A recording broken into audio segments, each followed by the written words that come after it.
Okay, well, the next thing I had on the list was our seminar. Huh? Junior angler?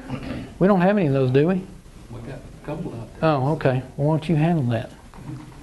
How many junior anglers I got here tonight?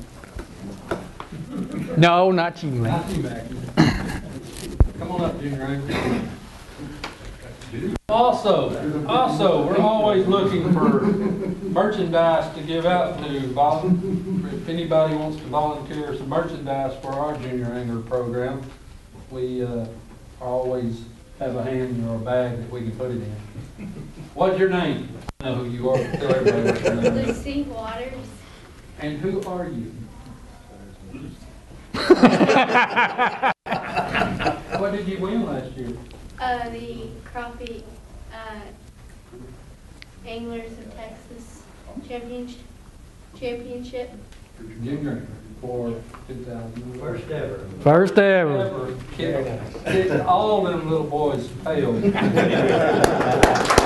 the only one to bring in 5 fish. The only one out of the whole group to bring in 5. No? Yeah. I think she was. He had 4. But he gave her to run for her money. If he had 5, it'd been close. We got a bunch of stuff for y'all. What's your name? Hey, hold on. Don't forget your rod.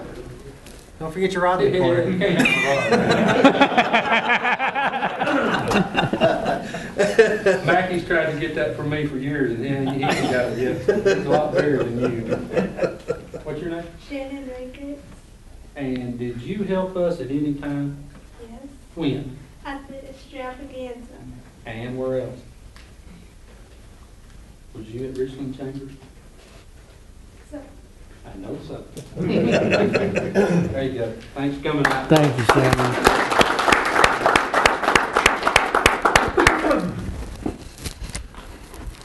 Okay, now can we do this? I don't know. Our seminar for tonight is, I know y'all are probably tired of hearing from him, and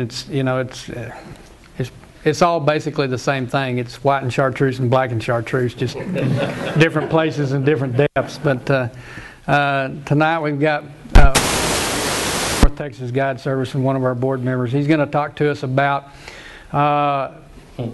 deep water wintertime crappie fishing. Carrie Thorne at our meeting last month did a terrific job about talking about walking the banks and creek fishing and a lot of that shallow water end of the wintertime fishing pattern, and we figured it'd be a good follow-up if we got somebody to talk to us about the deeper water side of that. So with that, I'll shut up and let Paul tell us how to go fish.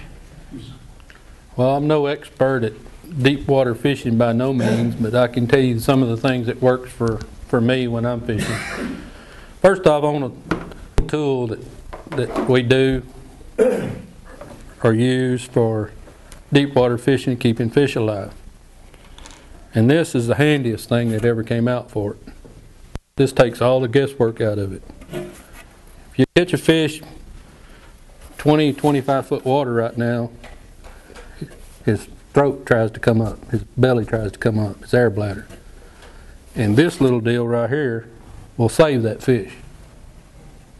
All you have to do is slide that fish in there. If he's 13 inches long, you go to 13 inches right here. Put this needle in there and puncture that fish, and it'll hit his air bladder, and you'll hear the air come out. And that fish will live. It's simple. Captain Coleman did a great job with this. This takes all the guesswork out of ever saving fish. Fork right now, Lake of the Pines, you have to keep them. First 25 fish, you have to keep them. But with this, I'm not telling you what to do. But this works. It saves fish. If you need one of these, get with J. Don. He can tell you where to get them, or get with Jimmy, and Jimmy can tell you where to get them. Yes. Have you actually used that? I have not used this one. I'm just asking because does the needle go straight in where? No, you need to do it on an angle. Okay. Try to kind of lift that scale up and go under there. Huh? It's on an angle anyway. Oh, okay. This is. So you're going in at an angle anyway. But don't go, I've seen it go all the way through the fish. Hey, you need to leave. And it lives. Yes. What gauge needle? This is a 14 gauge. Ronnie said 18. You can use an 18. This one's a 14. Anything from 14 to 18 in there, you can get it at Tractor Supply. You can get it where you can put it on a syringe. It'll make it easier for you. It's a little longer. Your normal crack needle that you carry? No, I left my rubber band in the truck. But it's simple. It works. It really does. It works in the summertime. Brian Carter, Wes Belcher, were at Palestine the day before. Wes told me they put 14 fish in the live well. Every one of them bellied up. They took those fish out one at a time, punctured them, put them in the live well, and they stood straight up swimming around. And at the end of the day, they let them go. And they all swam off. Me and Mackie were at Fork Saturday. We had 47 fish. Mackie hardly put any water in the live well. At about 10 o'clock, I finally told him, hey, we might want to put some water in here. Those fish turn upside down, and all you see is bellies sticking up. The fish are upside down. They're all alive, but their air bladders are messed up. They don't have any, I guess, equilibrium. They can't get back up right. And they lived. We fished till, 2 o'clock, 1 o'clock. Came home, I put them in a cooler with no water, just ice, and they were alive at 6 o'clock when I got home. Still in that cooler with just ice in there. It's hard to kill them this time of year. It really is. But if you want to save them, puncture them, and it'll work. Tractor Supply. Tractor Supply or any kind of Pet store. pet store. Feed stores. Yeah, feed stores. Yeah. And they're like 20 cents a piece or something. But that's a neat little trick. Got another little trick. We didn't doing some experimenting with it. Me and Mackie tried it the other day. Our first go at it wasn't as great as what we were anticipating, but it worked. Fishing bridges. I've never been a bridge fisherman to mount to much, but I've come to like it at Fork. There's a bunch of fish on the bridges at Fork right now. Day before Thanksgiving, me and George went. We caught 28, 15 foot deep.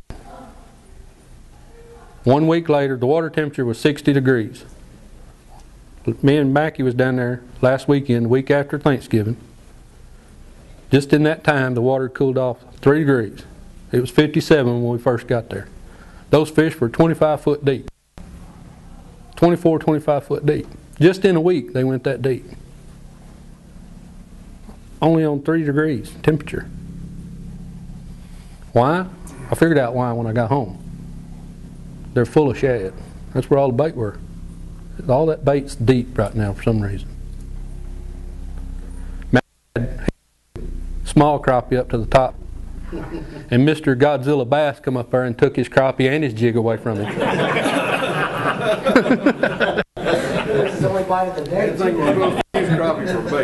Yeah. But we had 47 keepers. We probably caught 5 or 6 fish that was under 10 inches, and they were close.